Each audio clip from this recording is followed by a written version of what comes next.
Oh my gosh, you guys, I had such a hard time deciding what to cover this episode. At this point, those of you who have seen this episode's name and thumbnail know more about what I chose than I do. Hello, Earthlings and Spacelings. Welcome to the Fantaji Podcast, your portal to science fiction and fantasy books you'll probably never read and maybe never heard of. Was it too weird or too old? Did you already see the movie? Whatever the reason, we'll summarize it here. I'm your host, Erika Brickley, the crazy lady who organizes her books by color one day and by author the next. You can follow me on Instagram at Erika Brickley. If you're on YouTube, remember to comment, subscribe, and turn on notifications to keep up with episodes. Let me know what you'd like to hear about. This is the Classics episode.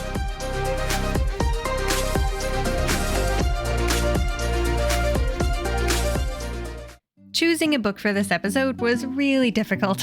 I wanted to review C.S. Lewis's Out of the Silent Planet, but then I realized that maybe it would be weird to summarize a book without having read the whole trilogy. This is known as the Space Trilogy and includes Out of the Silent Planet, Paralandra, and That Hideous Strength. I have read the first two already.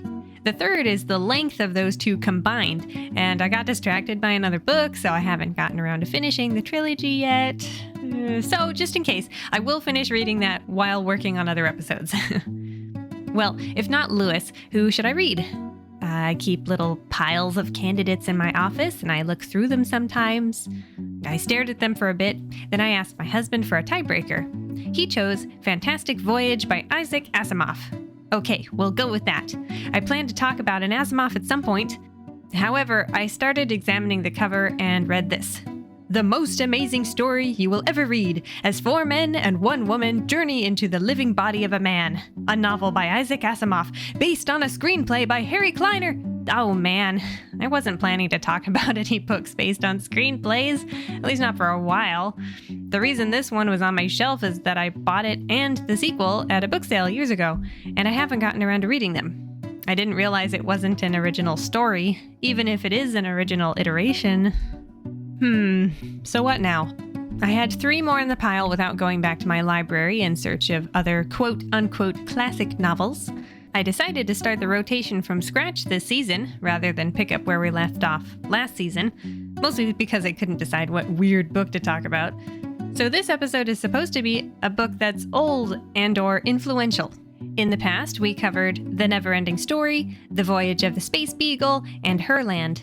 If we get really good at this, maybe I'll come up with a theme for each rotation, but for now, I just try to keep a certain amount of variety in terms of subject matter, author, time period.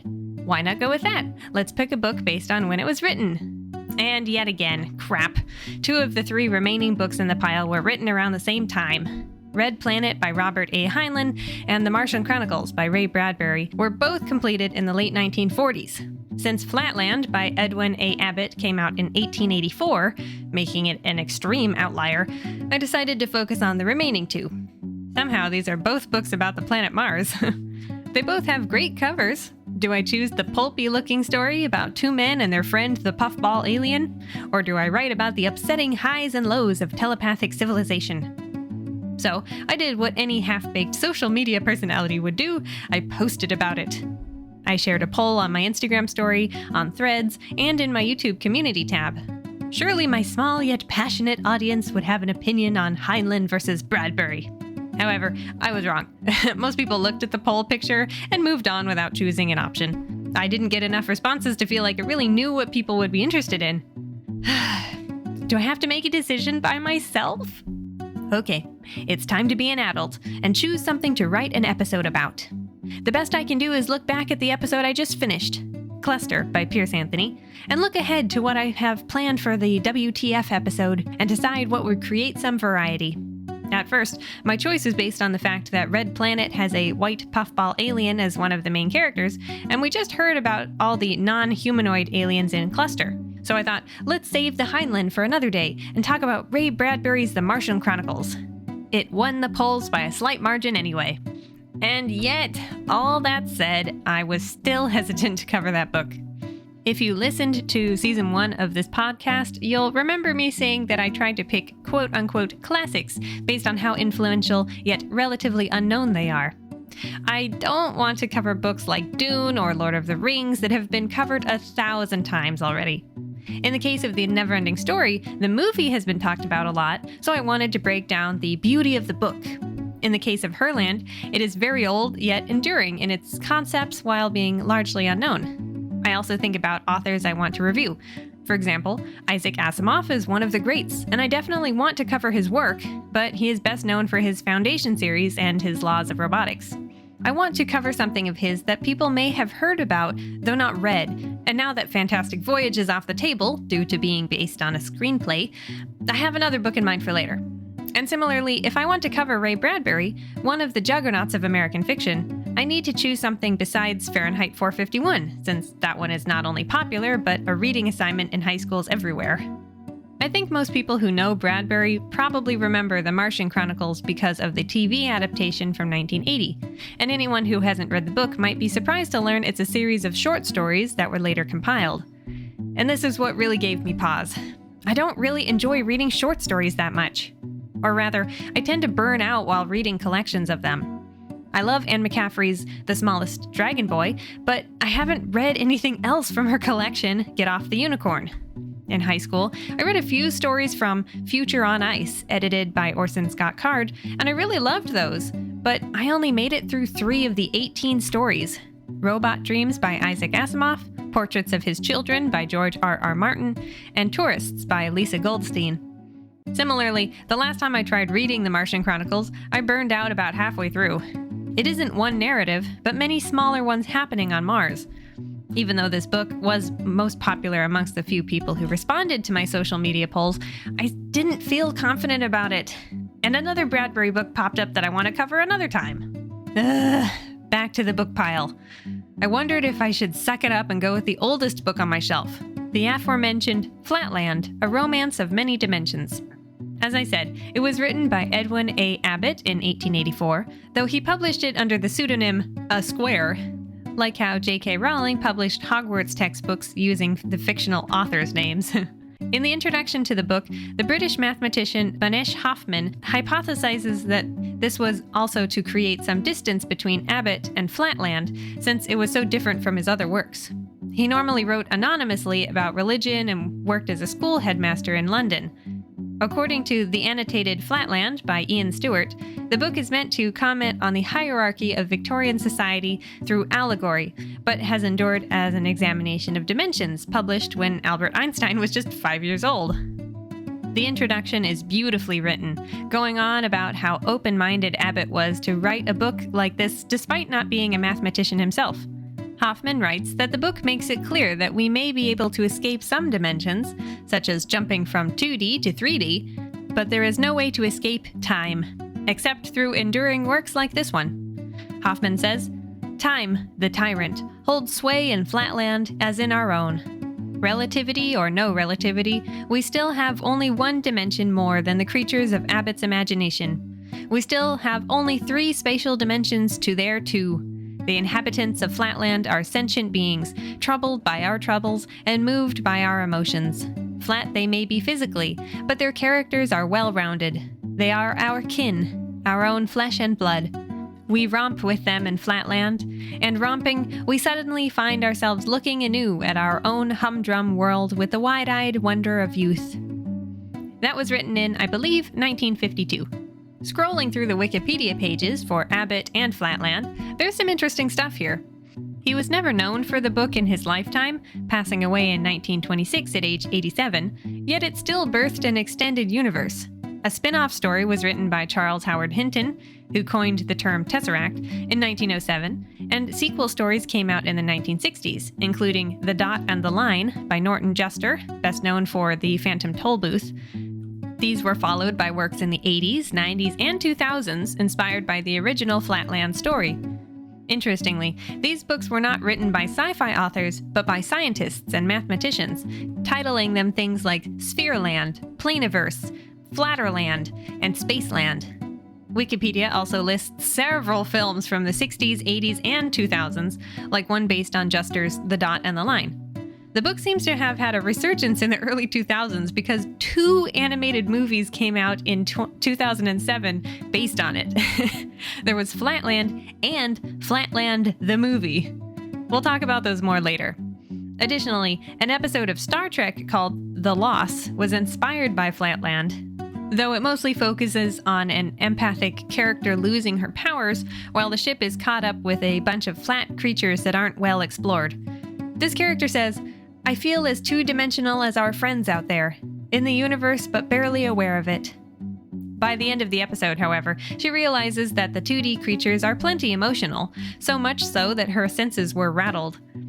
I watched a video by the YouTube channel Reverse Angle to get a feel for what this episode was about, and I will link it in my own YouTube description. They didn't like the episode, joking about one-dimensional characters and saying, maybe the writers pulled the script out from that two-dimensional universe, that's why it didn't have any depth. Ha.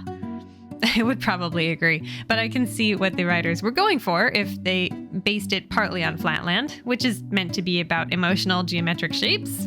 It's just clumsily incorporated. Well, we're down in the weeds now. Might as well commit to reading Flatland, A Romance of Many Dimensions. Unfortunately, my Dover copy doesn't have a cover for me to describe. It's just some abstract color blocking and says, "The fourth dimension, humor, satire, logic combined into a science fiction classic that has entertained generations." It says this in such a disjointed way that I have to really stare hard at the font layout and colors to read that sentence. I actually learned about this book from a friend who'd gotten his hands on a bunch of boxes of sci-fi and fantasy books and was going to let me have whatever I wanted before he sold the rest. I totally disregarded Flatland at first because I thought it was a mathematical theory thing. I wasn't exactly wrong, but my friend insisted I take a look at it, and I brought it home. What I can say is that the inside illustration is nice, drawn in the old-timey style. It's kind of a map surrounding the title of the book. Towards the bottom, we see labeled spots: Point Land, no dimension; Line Land, 1 dimension; Flatland, 2 dimension; and Space Land, 3 dimension. These are each accompanied by a visual explanation: a point for Point Land, a short line for Line Land, a square for Flatland, and a drawing of a cube for Spaceland. Above these 4 lands is a mass of clouds where sits the name of the book, Flatland, A Romance of Many Dimensions. In these clouds, we see the partly obscured titles of other dimensions. 4, 5, 6, 7, 8, 9, 10. You have to look close to see these. They blend into the line work of the clouds, which seems intentional. Based on everything I've seen, there are 4 dimensions who are capable of understanding something about each other, and then there are many other dimensions, such as the 4th, possibly time, that are beyond our complete understanding that affect us all. Before we begin, I'll quickly read you the introductory materials. Flatland, A Romance of Many Dimensions, with illustrations by the author, a square. It is dedicated to the inhabitants of space in general, and HC in particular.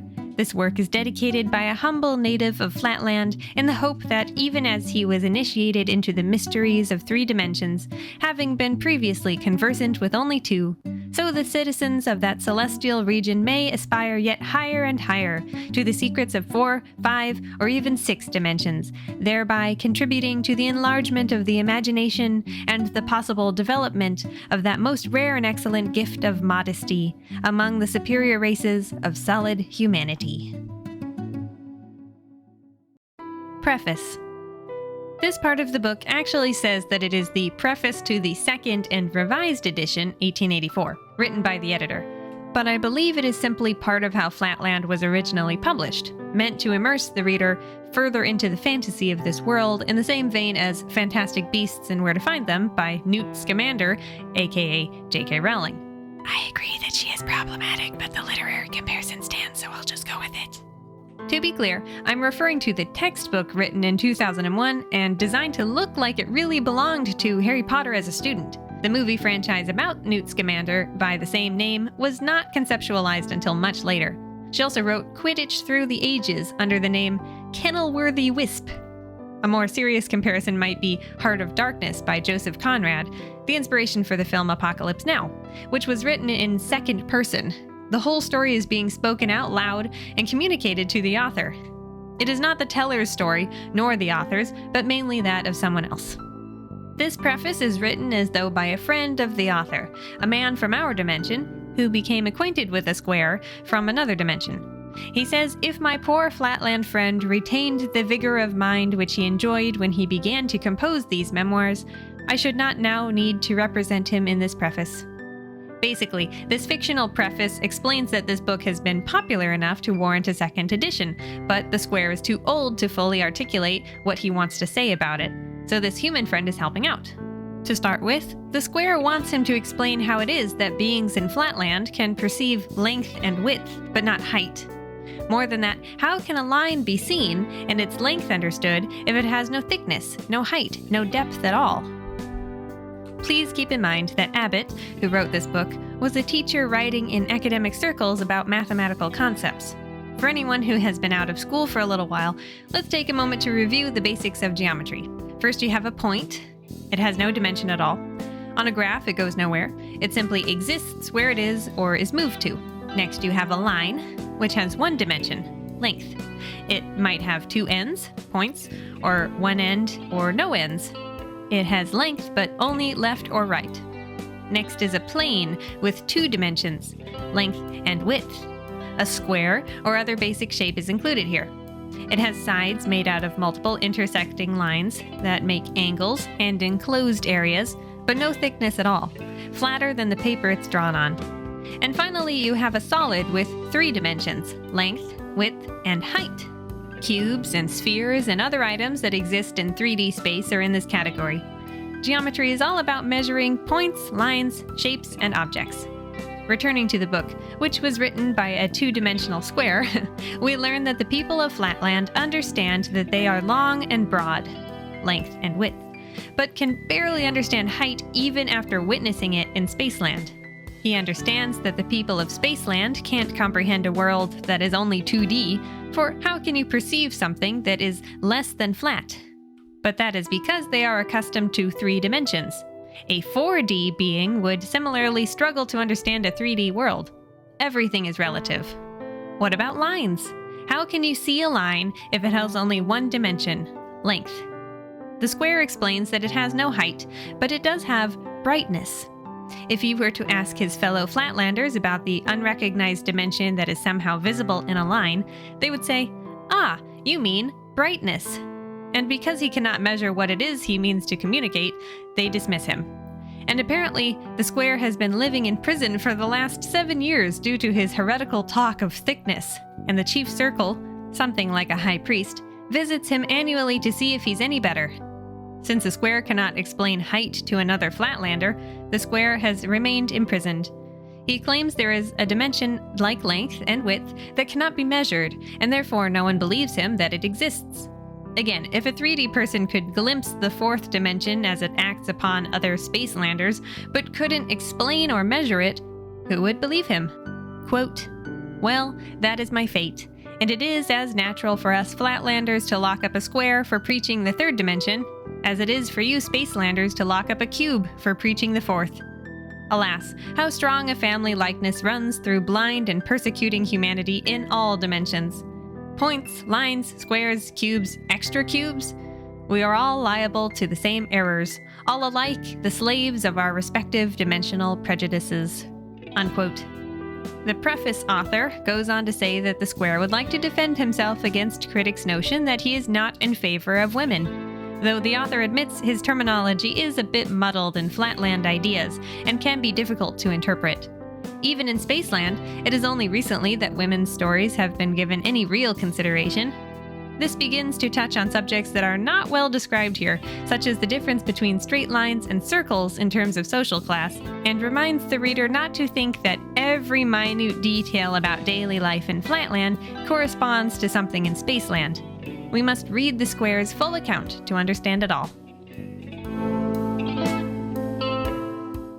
Part 1. This world. Be patient, for the world is broad and wide. Section 1. Of the nature of Flatland. The people of Flatland do not call it that. This name is merely descriptive for readers who live in 3D space. Quote, "Imagine a vast sheet of paper." Unquote. How is this possible? If you place a penny on a table and look down at it, you will see a circle. If you then lower yourself to the table's edge, you will see only a straight line. This is the same for a square or a triangle. This is how Flatlanders see each other. How then do they know friend from foe? Section 2. Of the climate and houses in Flatland. Flatlanders have a natural attraction to the south, and rain always comes from the north. So they understand the 4 directions easily and build their houses accordingly. However, delicate females and the elderly are less good at this, and polite members of the male sex will always inform them which way is north as they pass each other in the street. Houses do not have windows because light is everywhere, though no one quite knows where light comes from, and the legislature has recently banned all talk of it. The square writing this account is the sole inhabitant of Flatland who knows about the heavenly bodies that produce light, thus the mockery and imprisonment he faces. Houses are usually 5 or 6-sided, which is regulated, and the points and lines used to construct them are described. Men enter from the west and women from the east. Section 3. Concerning the inhabitants of Flatland. Flatlanders' roles in society are determined by their shape. Straight lines are women. Triangles are low-class workmen, such as merchants, with isosceles triangle soldiers being the lowest due to being so thin and pointed that they almost resemble straight lines. Equilateral triangles with equal sides are the middle class. Squares are gentlemen and professionals, like physicians, along with pentagons. The author is in this category. Hexagons and other shapes of many sides are nobility, going all the way up to those simply referred to as polygonal. When the number of sides becomes so numerous they disappear, a person is a circle. These are the priests, the highest class of all. Sons always have one more side than their father, thus rising through the ranks over generations. The mother, a straight line, adds one more side to the father's total. Unfortunately, this is not always true with triangles, the lower classes. Isosceles sons might have slightly more equal sides than their fathers, but no extra sides. Circular priests will arrange marriages to try to direct births towards being equilateral, and families have to be very disciplined over generations to make it happen. When isosceles parents have a rare equilateral child, it is bittersweet, since the child is given to equal-sided parents out of fear that associating with non-regular triangles will result in slipping backwards. Relapses in class aren't uncommon. The people of Flatland are subject to laws of nature that are often strict and balancing, such as the tendency for particularly unpleasant, sharp isosceles triangles to be incapable of leading themselves or reproducing in any great number. And the ruling classes of circle and polygons tempt the lower classes out of rebellion by making the leaders noble and promising the masses that they will be noble too one day. Every rebellion in history has ended this way, with the isosceles triangles left at the bottom to fight among themselves. Section 4. Concerning the women. Quote, "If our highly pointed triangles of the soldier class are formidable, it may be readily inferred that far more formidable are our women. For if a soldier is a wedge, a woman is a needle." Unquote. And it's true, women have particular powers. A straight line can make itself almost invisible by situating itself so that the viewer perceives only a single point, if they are paying attention. Side note that apparently eyes and mouths are the same organ in Flatlanders, taking in light and sustenance equally. Her eye is bright, while her hind point is dim as an inanimate object, acting as a cap of invisibility. Isosceles triangles with their sharp points can wound and even kill, so straight lines put others in even greater danger. How can one avoid collision with a near-invisible needle? Here are the rules. 1. Females must enter houses on the eastern side in a ladylike manner. 2. Females in public must keep up a continuous peace cry or risk the death penalty. And 3. Females who come down with illness that cause sneezing or other involuntary movements are instantly destroyed. The author goes on to briefly mention customs in other parts of the world, such as requiring females to wiggle their backsides, be followed by a son, husband, or servant, or remain in their homes. Such restrictions are rarely helpful, usually leading to increased domestic violence. In short, Women are capable of wiping out whole towns when they go into hysterics, so the female code must be enforced. This protects them as well, since their delicate bodies might shatter in the carnage. Fortunately, there are certain behaviors that usually come naturally to women, such as swaying their backside. The undulating wives of circulars are imitated by the lower classes. This is good, because momentary passion predominates reason in the thinner sex.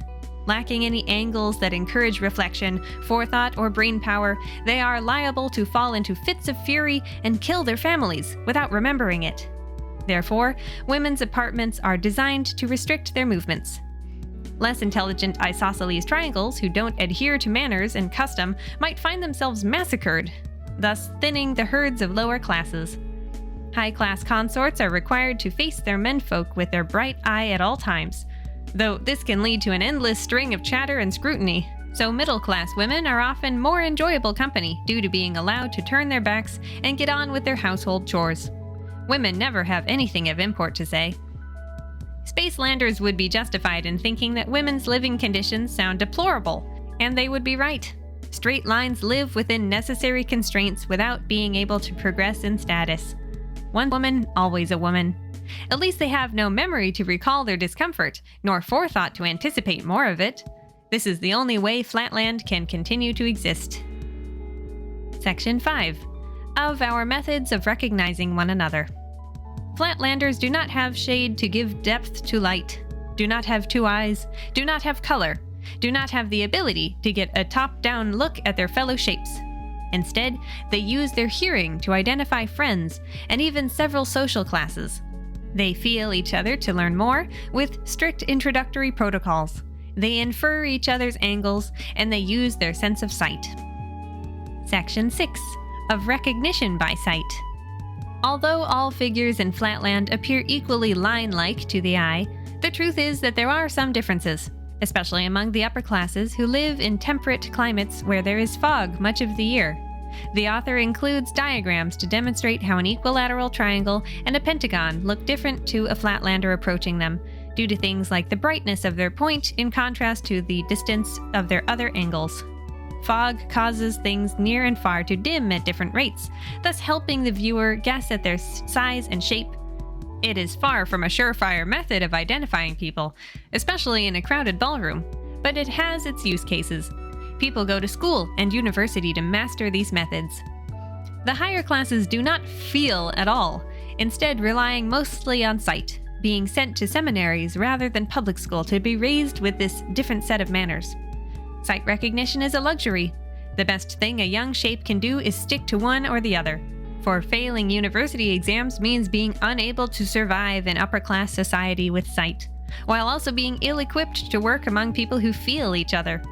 Nowadays, such failures are usually imprisoned or exterminated to prevent the rebellions and mischief they cause. Section 7. Concerning irregular shapes. Not all Flatlanders are regular. Not every woman is a straight line. Not every artisan triangle has two equal sides. Not every quadrilateral is a perfect square, like our author, whose usual profession is that of a lawyer. Length depends mostly on age. Women start out at maybe an inch and can grow up to a foot long, and the total length of a man's sides might come to 2 feet or more.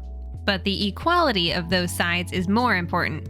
Sides and angles that are entirely equal are prized. The whole system is based on regularity, the equality of angles. To have irregular sides and angles is not just to be unique or different, but to be morally lacking or even criminal. It is far from being the norm. Some believe that this behavior is the result of irregular shapes' treatment from birth, forced into living the lowest possible existence under constant watch. He is either exterminated or relegated to government desk work without being allowed to marry. However, this has not been confirmed. In the interest of the greater number, irregular beings are kept out of the way. It's too hard to understand them without feeling every single side and angle, since life is easier if you can assume another person is regular, that they'll fit through your door, that they won't get stuck due to looking very different than expected. The author personally thinks irregulars tend to live up to their bad reputation, though he's not willing to go so far as to suggest infanticide. There are some great men in history who were irregular, whose minds Flatland would have suffered without. Section 8. of the ancient practice of painting.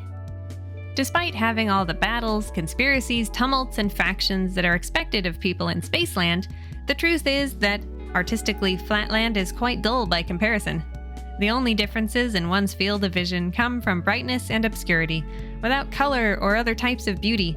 Their one exception is the story of Chromatistes, a pentagon who discovered the rudiments of color and decorated his home, his family, and himself. He was entirely visible, unmistakable. Everyone from triangles to dodecagons began to partake in this new fashion, save for women and priests, who both have no true sides, being both made of only one continuous side without angles. This was known as the Color Revolt, a time of immorality and glorious delight. Armies were now orange and purple, red and blue, mauve, ultramarine, vermilion. It was a time of art and poetry unlike anything known today. Section 9 of the Universal Color Bill. The lower classes began to rise up as color began to replace feeling as a way of identifying people. They no longer needed to worry about poking anybody, so they should be treated like any other shape. Suddenly, the ruling classes had to deal with a potential revolution. Even the priests and women should be painted to indicate where their front and back are. Such was the brilliant thinking of an irregular circle among their ranks. It made women and priests identical from certain angles, making the women feel powerful and the priests demoralized. The result of all this would be the downfall of the aristocracy. Section 10 of the Suppression of Chromatic Sedition. War and conflict broke out, and it seemed like anarchy might win until a terrible incident shook the states of Flatland. An isosceles triangle painted himself to look like a 12-sided dodecagon and seduced a noble girl who had previously refused him. Women all over were startled by the incident, and they began to reject the universal color bill they had previously been excited about. The circles seized the moment and sowed uncertainty among the masses, using old rivalries to pit them against each other, reigniting jealousies, ambitions, and fears. The bill was ultimately rejected, and the circles led a massacre against the revolutionaries, using the deadly power of the women. Infighting began, and the leaderless triangles no longer fought back. A sense of balance was restored. The use of color was abolished, a total prohibition. Only circles and certain teachers are allowed to speak of it or use it in advanced mathematics. Only the chief circle knows how to make the paint and hands the secret to his successor on his deathbed. Section 11. Concerning our priests. That's enough explanation for now. The square writing this account has set the stage as much as he feels necessary, leaving out less interesting things like how shapes move around without feet, how shapes build without hands, how shapes farm, eat, write, and so on. However, he still wants to touch on the role of circles, the priests of Flatland. These are the administrators, directors, orchestrators of everything from art to business to science. They determine the direction of every field, though they are themselves not the working hands. The truth is that there is no true circle, only a polygon with so many sides it stops mattering. Once you reach over 300 sides, one shape feeling another would not be able to tell exactly how many sides there are, if recognition by feeling were allowed within the upper class, where recognition by sight is relied upon for the sake of propriety. This creates a layer of mystery, and the chief circle is simply assumed to have 10,000 sides. Nature's law, which the author has touched on now and then, would normally dictate that each new generation gets one more side if they are not a lowly isosceles triangle. But this is also not quite true for circles. Very few sons, proper shapes, are born to circle families. But when there is one, it is not uncommon for the son of a 500-side circle to have up to 600 sides. Those few born to the upper elite are themselves even more excellent. And the parental drive towards excellence pushes these sons even harder, for it is possible for circles to have their sides broken as children to create even more sides, though only 1 in 10 survives the procedure at the Circular Neotherapeutic Gymnasium. Section 12. Of the Doctrine of Our Priests. Attend to your configuration. The priests say, Do not waste your energy thinking that your future depends on will, effort, training, encouragement, praise, or anything but the sides you were made with. Irregular sides must be fixed at the regular hospital, or surely they will end up in prison or under the angle of the state executioner. Do not praise a square for his hard work, but for his right angles. Do not shame an isosceles triangle for his bad behavior, but for the inequality of his sides. That being said, the square author admits that when his hexagonal grandsons blame their own poor behavior on something amiss with their sides or angles or perimeter, he struggles to know how to scold them. This is made even more difficult by the fact that Flatlanders have no sense of ancestor worship, instead respecting their descendants who represent the advancement of society. If everyone is so obsessed with regularity, yet all women are regular straight lines, how can you determine which women would make suitable partners for circles? The answer is that they have state-regulated pedigrees and family histories. However, you might be surprised to know that fixation on a woman's background lessens with status. An isosceles triangle trying to have a four-sided son would never look at a woman without a perfect family history. A regular hexagon won't ask for more than a handful of generations, and a circle might not ask at all if they really like each other, since backsliding a few sides when one is already a circle isn't too worrisome. The author wonders if this inconsistent attitude might eventually lead to the circle's undoing. Women are challenging to deal with, rich in emotion, but lacking in reason. And the situation got worse 300 years ago, when the chief circle decided that they shouldn't bother with giving women a mental education, or even teaching them to read, providing them with only enough math so as to identify the sides of their husbands and children. This then forces men to live in two worlds, one where they talk of love and hope, and one where they talk of duty and necessity. Men make women feel as if they exist on a pedestal above that of the chief circle. Yet behind women's backs, the men speak about women as if they are mindless organisms. What if a woman learns to read and finds out about this?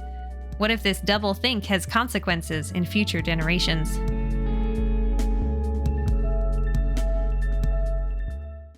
Part 2. Other Worlds. O brave new worlds that have such people in them. Section 13. How I had a vision of Lineland. The square-shaped author turned in for the night after a normal day and had a vision. At first he thought it was a dream about straight lines, women, but in truth it was a view of Lineland. One long, broken line of movement and sound made up of points on the end, women, shorter lines, boys, longer lines, men, and the line segment at the center, the king. The author only realized this was the way of things when he addressed a line as though it were a woman, only to discover it was the ruling monarch of this land. With some difficulty, the author learned about this place. The king of Lineland knows nothing but the straight line of his existence and therefore is sure that it is the entire universe. He can hardly grasp the fact that the square's voice came to his ears not from along the line, but beside it. Quote, Hearing a voice as if it were from my own intestines. This is because the square's voice vibrated through the king's side until the square placed his mouth, situated on one of his right angles, in line beside the king's eye. There is nothing outside of the line, for that would be width on top of length. And that is the unknown territory of 2D Flatland. No one can see anything but a point in Lineland, for they cannot see each other from the side, cannot pass each other. Once neighbors, always neighbors. The king's wives are impregnated through sound and their sense of hearing, rather than rely on accidents of proximity. Here, the people of Lineland have an eye and a mouth at either end, which the square is surprised by since he has but one eye and voice. That confirms my impression, says the king, that you are not a man, but a feminine monstrosity with a bass voice and an utterly uneducated ear. All men have 2 point wives, one for each of their voices. Any other number, 1 or 3 or other, is inconceivable. Once a week, the laws of nature move the people into dance and song, and the resulting resonance of the marriage chorus creates pregnancy.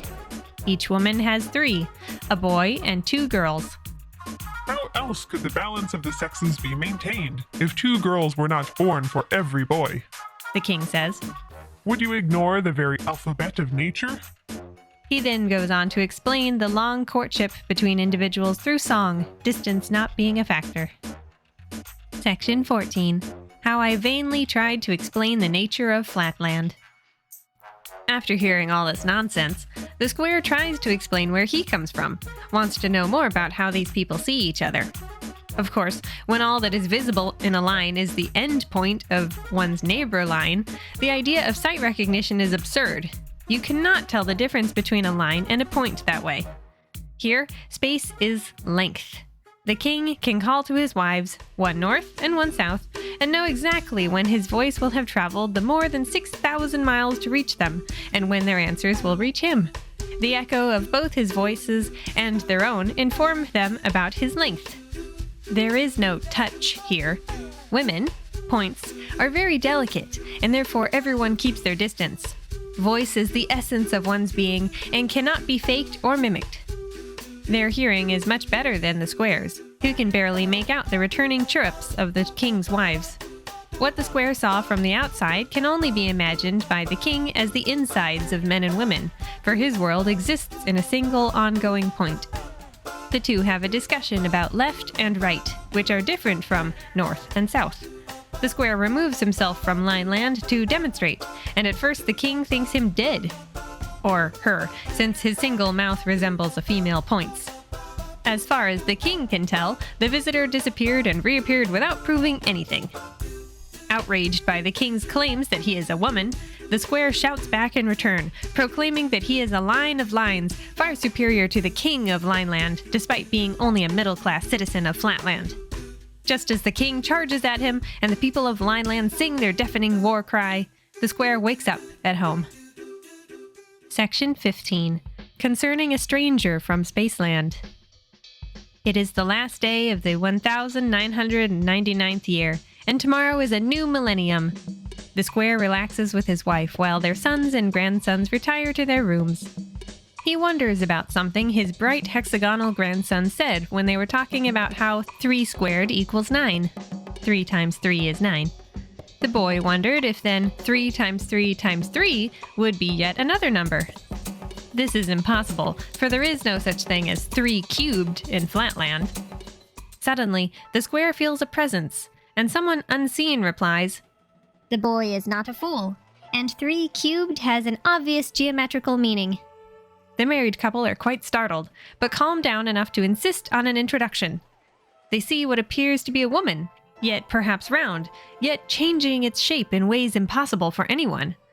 The square's wife approaches to feel this other person, and is horrified to discover that it must be a circle, the sort of person that should never be touched. "I am indeed, in a certain sense, a circle," the person says, "and a more perfect circle than any in Flatland. But to speak more accurately, I am many circles in one." The square's wife leaves them to talk, and the hourglass indicates that the year 2000 has arrived. Section 16. How the stranger vainly endeavored to reveal to me in words the mysteries of Spaceland. The square inspects his visitor, and is shocked by how round he is, the most perfect circle, yet so much more complex. He apologizes again and again, since feeling a circle, a priest of the uppermost classes, is incredibly rude and punishable. The stranger wants to know how much the square understands of space, and triumphantly discovers that indeed he knows only that it is length and breadth, indefinitely prolonged.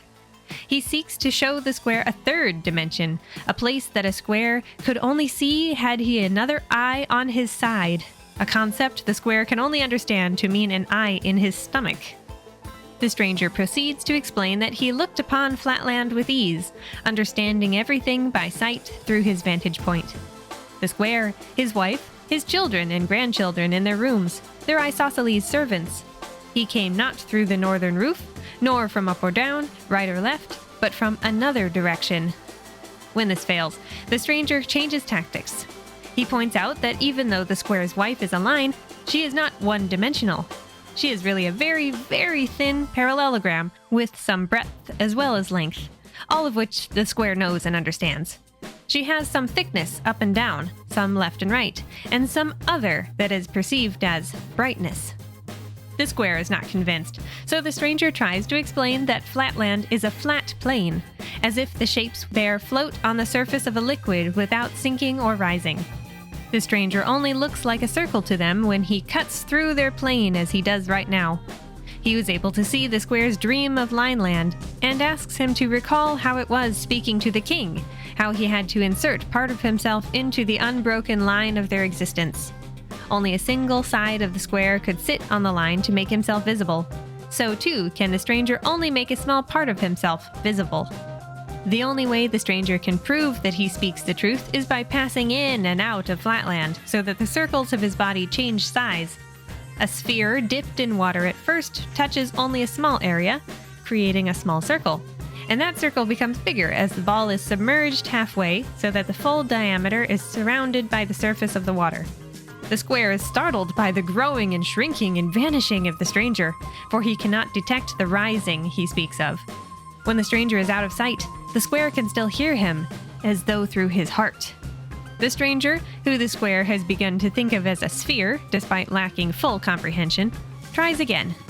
Tell me, Mr. Mathematician, if a point moves northward and leaves a luminous wake, what name would you give to the wake? A straight line. And a straight line has how many extremities? 2. Now conceive the northward straight line moving parallel to itself, east and west, so that every point in it leaves behind it the wake of a straight line. What name would you give to the figure thereby formed? We will suppose that it moves through a distance equal to the original straight line. What name, I say? A square. And how many sides has a square? How many angles? 4 sides and 4 angles. Now stretch your imagination a little and conceive a square in Flatland moving parallel to itself upward. What? Northward? No, not northward. Upward.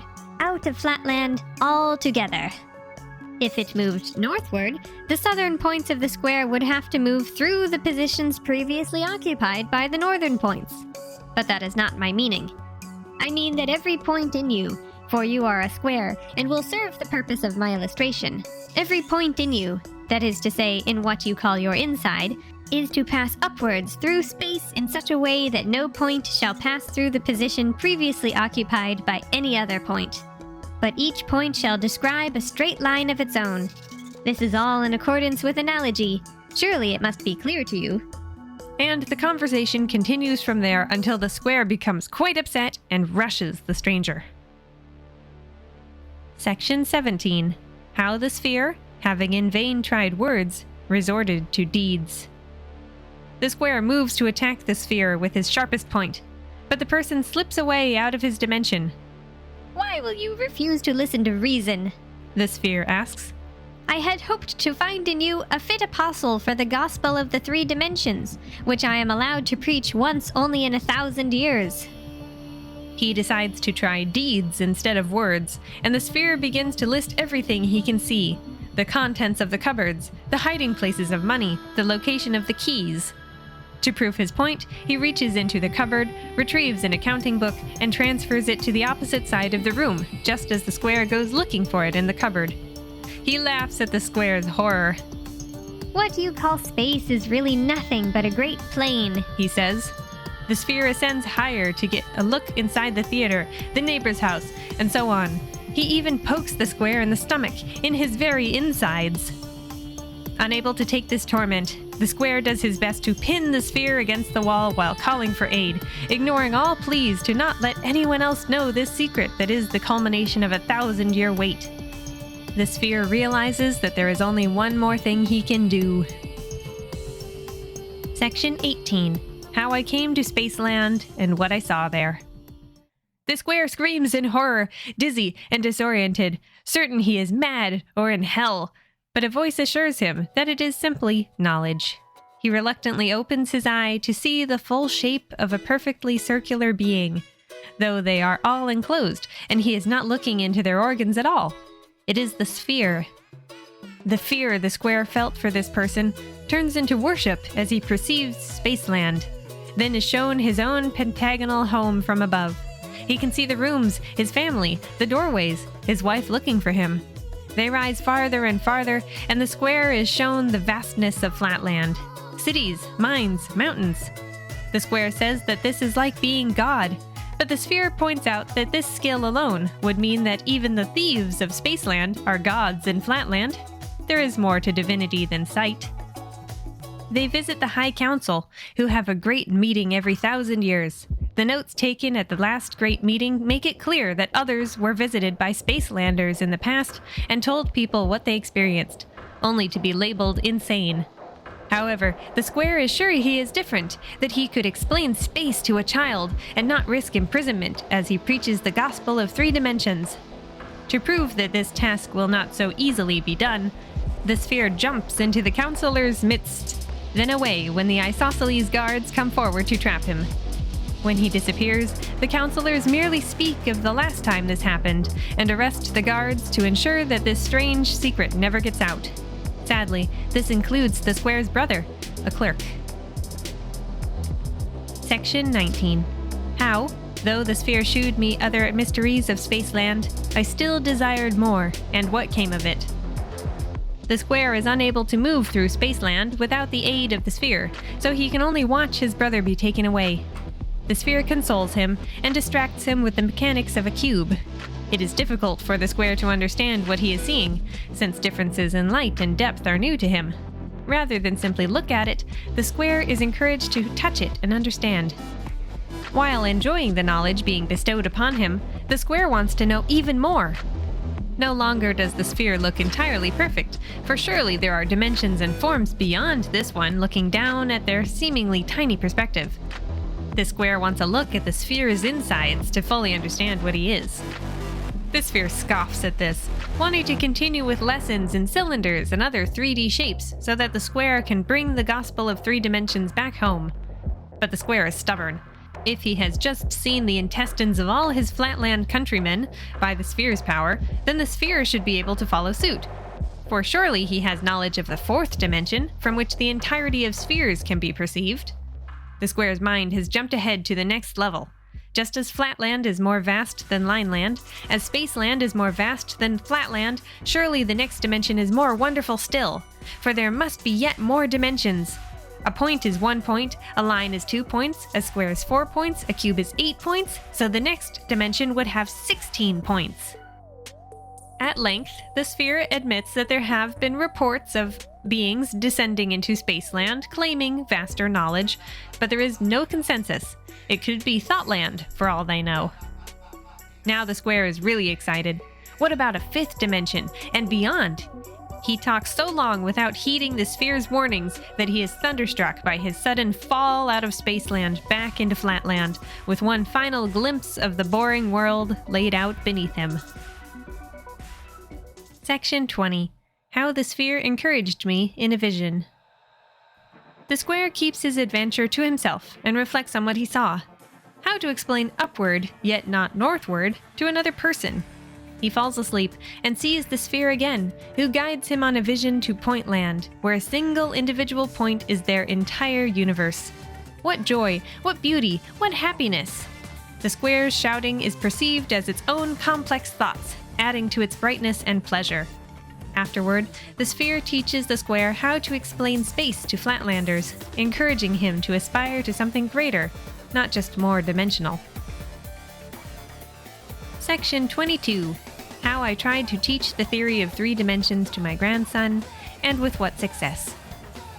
The square awakes a prophet, full of joy, and is about to start teaching his wife when he hears a proclamation that anyone perverting the minds of the people with ideas of beings from other worlds shall be imprisoned. So, the square decides to start a little slower, without any mention of his extra-dimensional guide, choosing his mathematically minded grandson, who jumped to the conclusion of 3 squared. Unfortunately, the young hexagon is well-bred and listens to the laws laid down by the circles. The proclamation has scared him into remaining silent on his previous point, and when his grandpa tries to actually explain a cube, the boy can only laugh. Section 22. How I then tried to diffuse the theory of 3 dimensions by other means, and of the result. Who next to try with? The square devotes several months to working instead on a document explaining the mysteries of the 3 dimensions. He calls it Through Flatland to Thoughtland, in an attempt to make it a thought experiment that the authorities will allow. but he's not sure he really has the tools for proper diagrams that anyone will understand. Meanwhile, the square has to deal with the dullness of flat life after seeing something more. He neglects his clients while trying to hold on to those fading memories. Even the idea of a cube is receding from his mind. How can he convince the highest circles in the land when his own grandson won't take him seriously? His frustration leads to slips as he voices his displeasure until he can barely sit through priests' talk of why it is that 2 dimensions are a divine fact. Eventually, the story bursts forth and the square is arrested. While no one exactly believes his testimony, the square is allowed to live comfortably in prison. If he really did see the 3rd dimension, then surely someone there can lift him out of prison and prove their existence. They'll leave him alive to find out. After 7 years, the square is still there, with occasional visits from his brother. And after all this time, his brother has never grasped what it is the square is trying to explain. The millennial revelation seems to have been made to him for nothing. He is like Prometheus, but the people did not accept the gift of fire he brought. More and more, the square wonders what around him, if anything, is real. The end. Wow, I don't know about you, but this book is a reminder that people came up with some weird stuff hundreds of years ago, the same way they do right now. It gets more surreal the more material I find that was based on Flatland. Reading it, I thought the sphere who visits the square was a human being who the square could only comprehend as a series of spheres, but now I'm not so sure. Every illustration and adaptation I've seen of Flatland shows a literal ball-shaped person visiting Flatland and flying around with the square. This really is a fairy tale shaped like geometry. Or speculative fiction about dimension hoppers, along the same lines as Interstellar. That whole movie is about beings interacting with each other despite not existing on the same dimensional plane. At less than 110 pages, including the introduction by Banesh Hoffman, this is the shortest book I've covered on this podcast so far. In some ways, it reminds me of Herland by Charlotte Perkins Gilman, which was published 30 years later and focused more on exploring a new country than on a typical narrative, though the characters do have their own short arcs. Edwin A. Abbott takes us on a romp through Flatland with brief glimpses of Point Land, Line Land, and Space Land, introducing us to concepts and imaginary culture through the eyes of a pretty standard middle-class gentleman who is only a little more flexible of mind than his contemporaries. That seems to have been a pretty standard framing device. I will be honest that I'm not sure I'm the right person to examine the complexities of this novel in full. It's about math praised for foreseeing Einstein's concepts.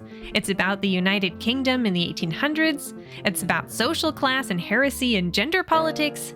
It's about indoctrination into rigid society and religious structures. It's about interpretations of or analogies for God and angels.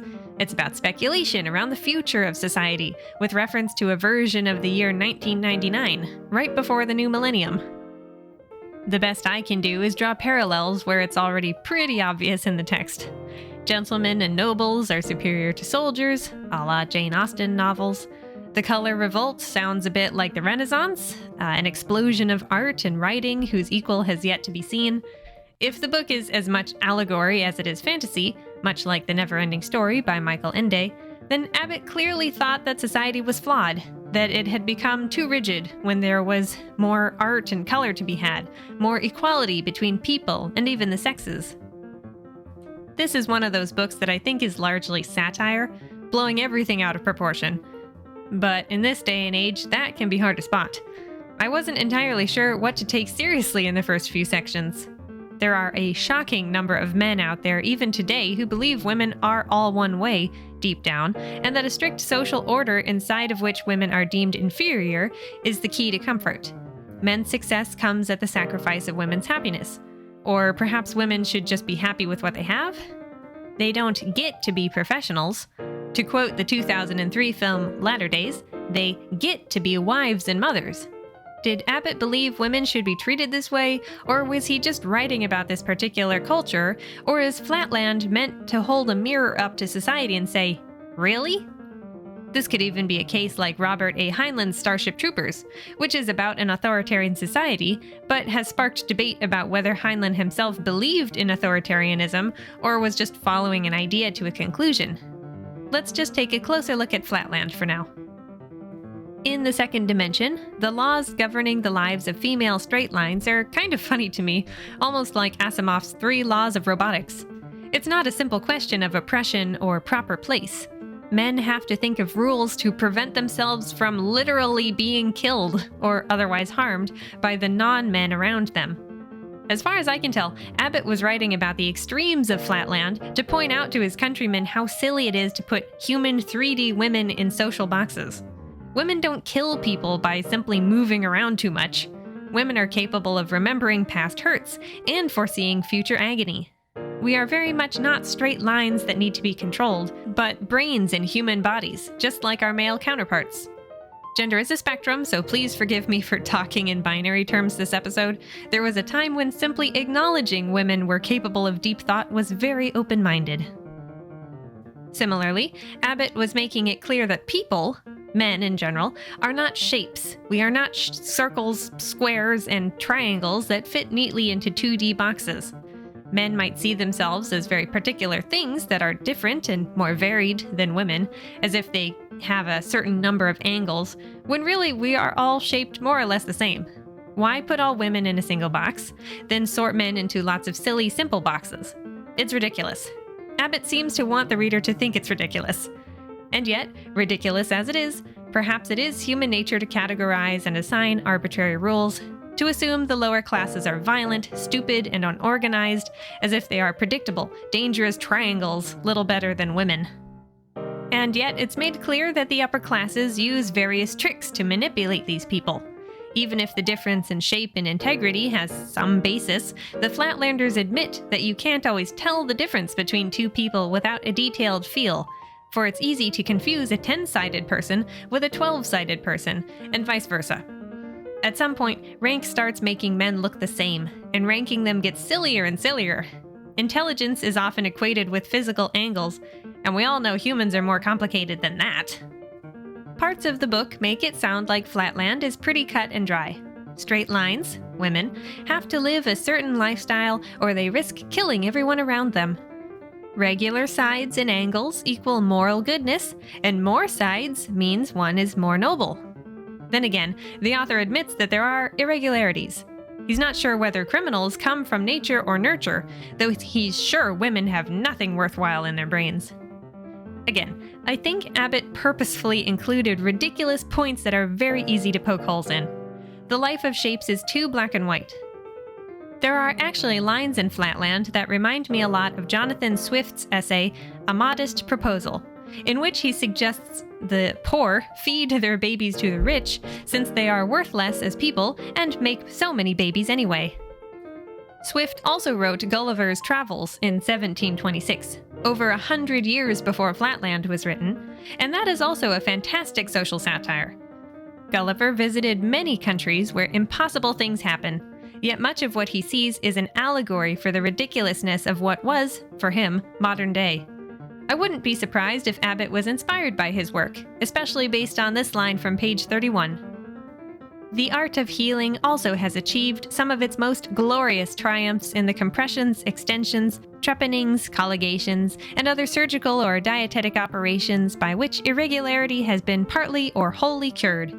Advocating therefore a via media, I would lay down no fixed or absolute line of demarcation. But at the period when the frame is just beginning to set, and when the medical board has reported that recovery is improbable, I would suggest that the irregular offspring be painlessly and mercifully consumed. Abbott really commits to the square author's perspective and prejudices, which I'll again compare to the book Herland from episode 10. Even while discussing revolutions started by isosceles triangles, the square can't bring himself to give them any real credit, explaining that any good ideas they have are thanks to high-class members among their ranks, often irregulars who were allowed to live and spread dissension. And he can't bring himself to praise women too much, in a way that's reminiscent of later work by Joanna Russ called How to Suppress Women's Writing. Abbott is clearly aware of the layered problems with Flatland society, since the Sphere, who takes the square on a trip to Spaceland, says that many 3D people find the straight lines and their emotions to be much more admirable than the supposedly reasonable minds of the circles.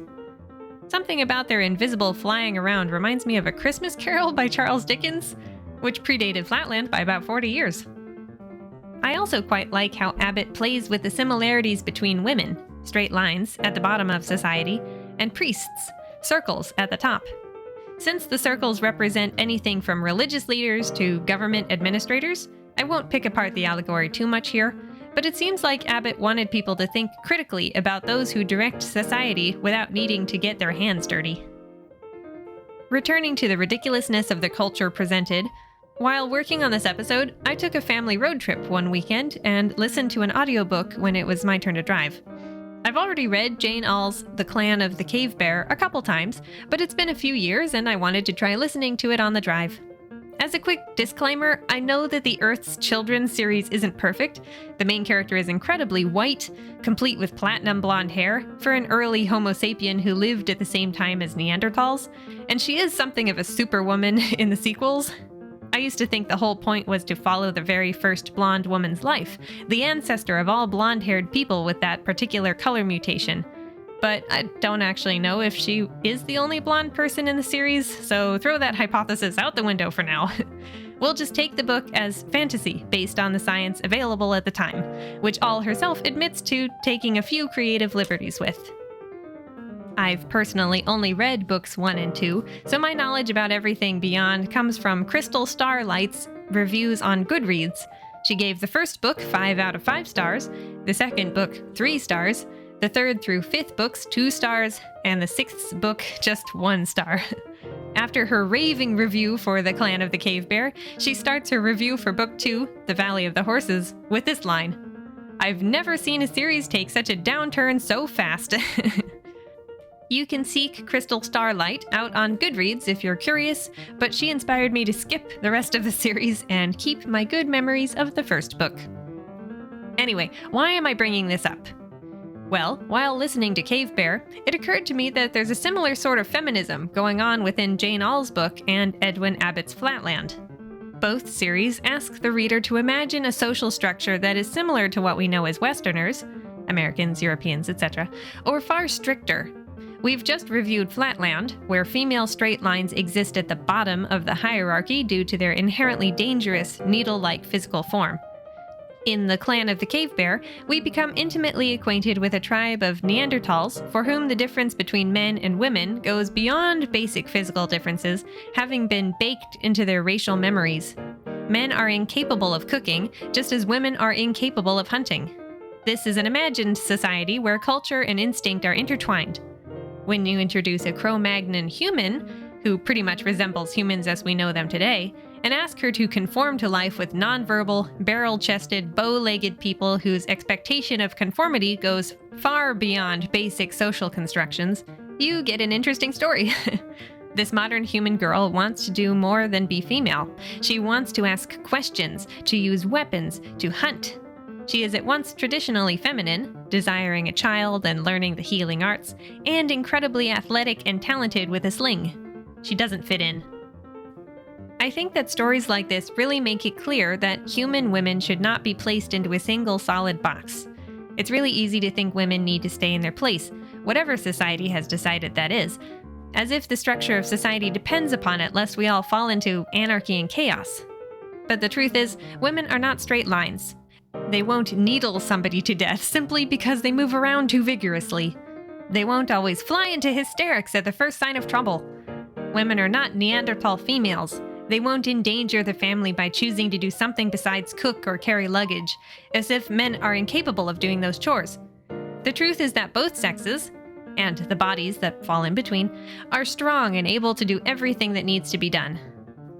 Whatever Abbott thought about homosexuality or other progressive topics, I think he was realistic in his understanding of society.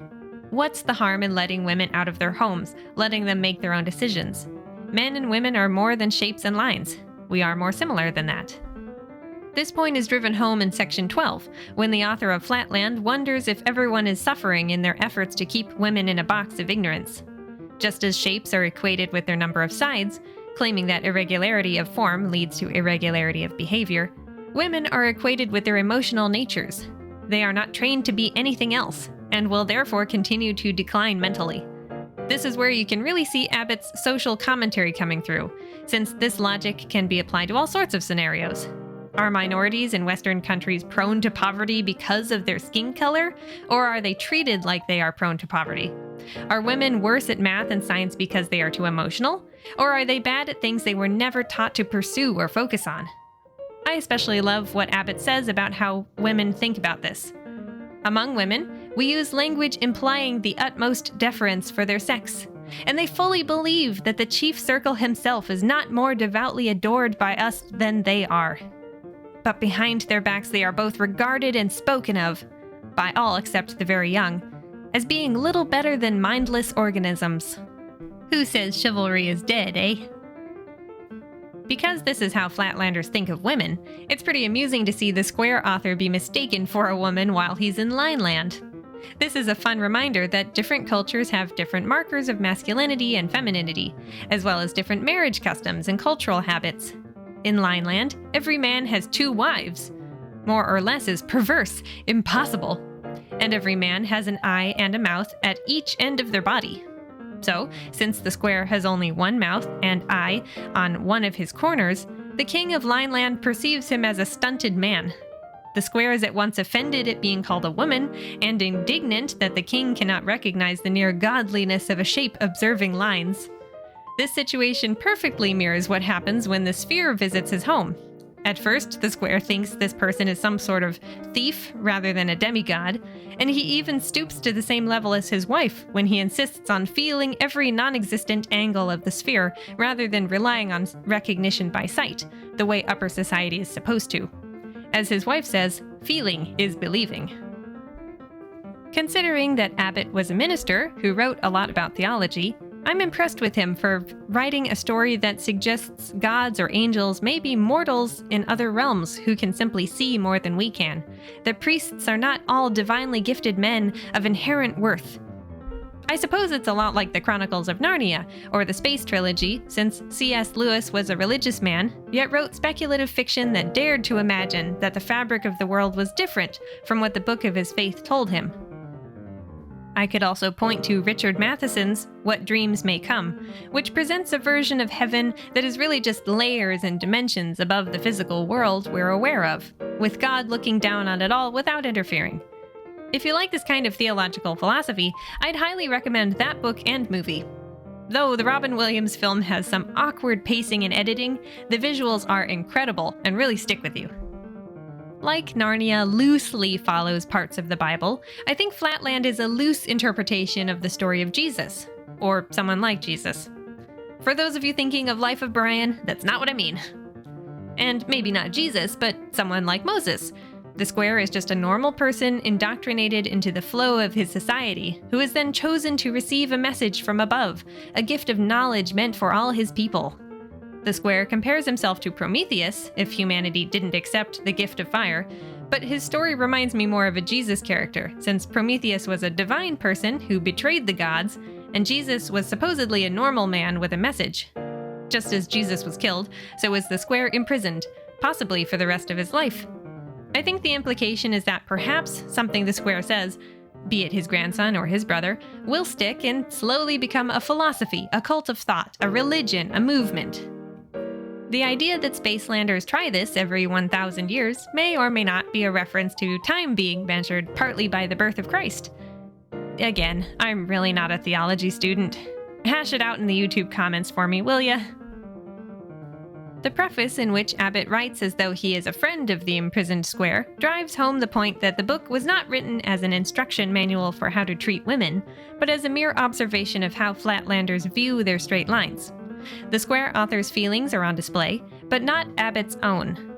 Touching back on the Herland comparison, Charlotte Perkins Gilman wasn't necessarily making an argument that men should be done away with. She was pointing out that a world focused on carefully parenting the next generation might be more harmonious and beneficial than the structures we've relied on thus far.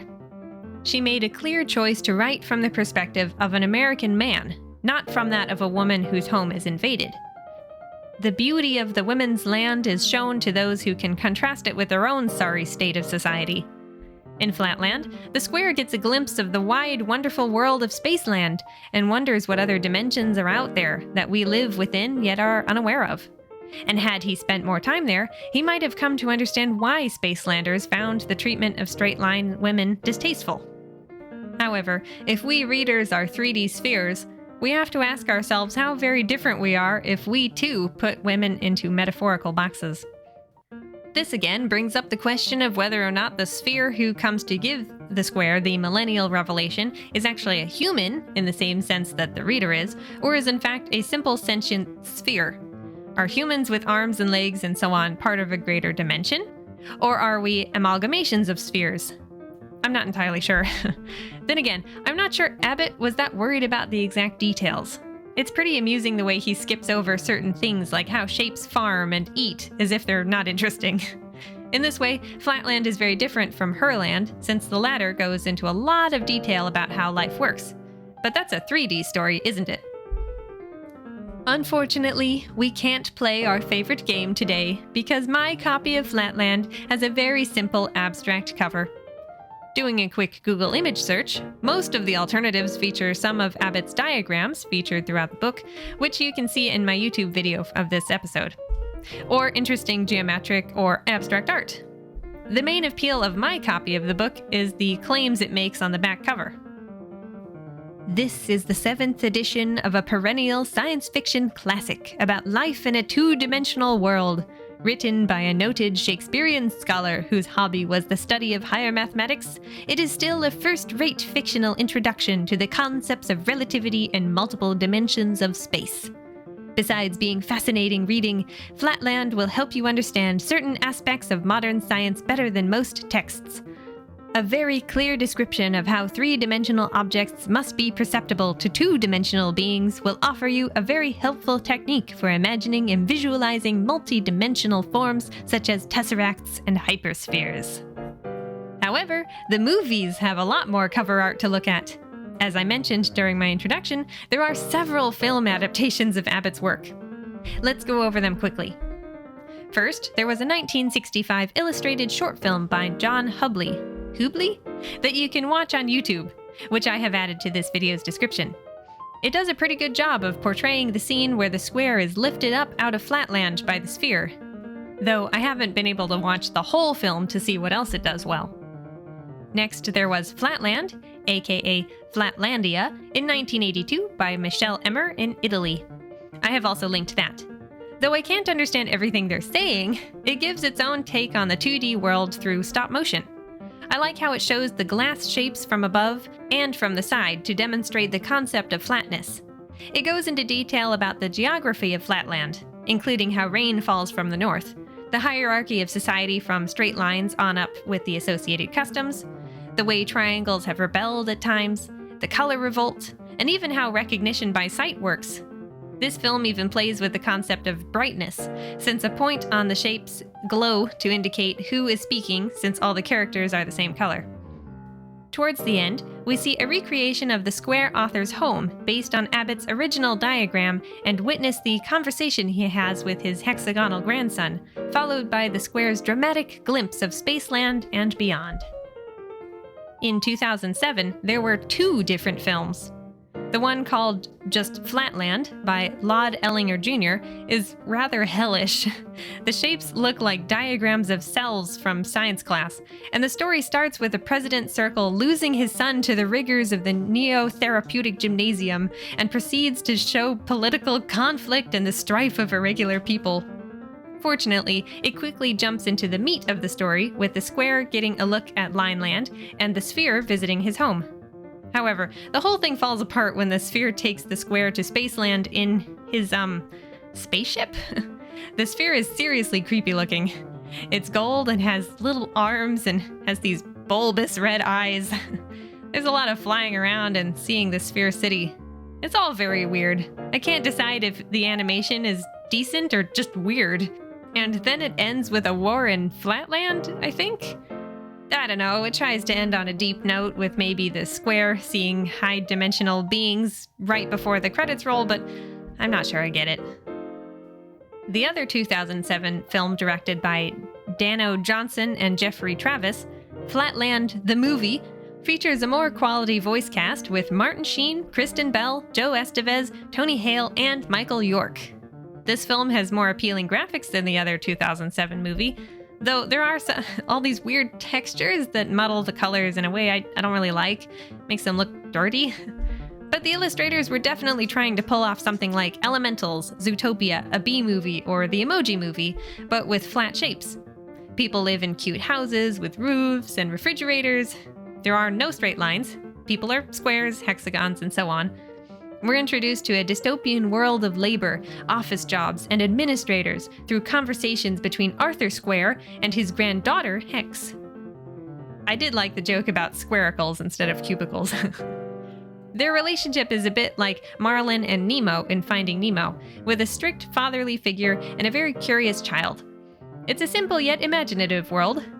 Arthur, whose name might be in reference to Hitchhiker's Guide to the Galaxy, as well as to the fact he's called A Square, has dreams of visiting the other dimensions. He sees a self-absorbed single inhabitant of Pointland. He sees the king of Lineland, who exists on a single line segment, which follows Abbott's original diagram very closely. This is where the muddy look of Flatland starts to play a role, since it makes the world seem slightly transparent as the character Spherius passes through it. In both 2007 films, it is a literal sphere visiting, not a humanoid person. Unfortunately, the sphere's face is kind of creepy in this film too. The expanded plot follows Arthur as he discovers that Spacelanders left artifacts in Flatland 1,000 years ago to help them find the truth about dimensions, though the circles have forbidden anyone to explore them in the style of 1984, and search for the prophet who knows about it. I quite like the Spaceland sequences. The last third of the film is dedicated to a giant manhunt as Arthur's granddaughter runs off to explore the artifacts. In this version, Arthur is not the chosen prophet. Hex is. A full-scale revolution ensues against the circles, and it's implied that there are other greater dimensions Spherius is unaware of. Again, link in the description. It's only 30 minutes long. It's still a mystery to me how two very similar films about a very old novella came out the same year. While researching, I also stumbled across a short film on YouTube called 60 Degrees, a Flatland film, that was animated by Hannah Williams. It's only 2 minutes long and might be a student project, but I like how it depicts an incredibly bleak world of shapes, showing the heart-wrenching moment a baby equilateral triangle is taken from his isosceles parents to be raised in better society. Aside from these animated films, I also found a few live-action ones. A cheesy sci-fi TV series called Flatland aired in 2002 that covered interdimensional battles and martial arts. In 2017, Caspian Films produced a version of the story told through interpretive dance performed in an urban setting. And in 2019, a South African movie called Flatland came out that was directed by Jenna Bass and tells the story of 3 women struggling in the modern world. It seems a bit like Thelma and Louise, plot-wise, though I can't actually be sure that the name is based on Abbott's novella. As for other media, we already mentioned the Star Trek episode during the introduction, and Wikipedia lists several other references in shows like The Orville, Futurama, and Gravity Falls. Basically, deep lovers of sci-fi, physics, and social criticism love this book and find ways to slip it into their work. And now you too understand the appeal of Flatland. I want to end by taking a minute to appreciate the structure of Abbott's strange little book. It's like a lot of old novel exploration, written as if by a person trying to impart mysterious knowledge to the masses, like Herland or Maximum Ride by James Patterson. Abbott builds the world of Flatland so the reader is immersed in it, then begins to take steps outside of it.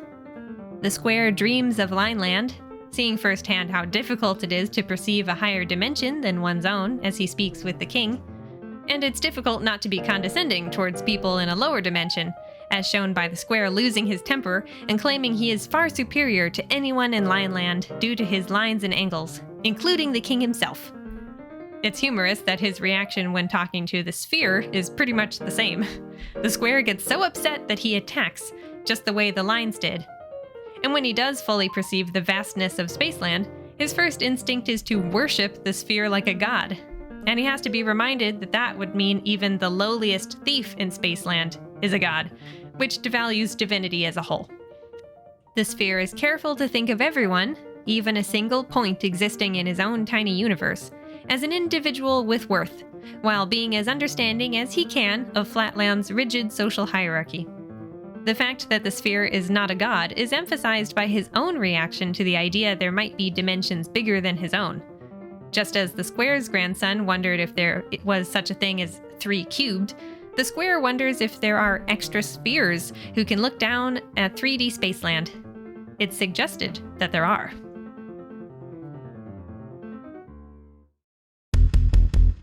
Welcome to the end of the episode. I hope you enjoyed becoming acquainted with a square as much as I did. I'd really been dragging my feet on reading this one.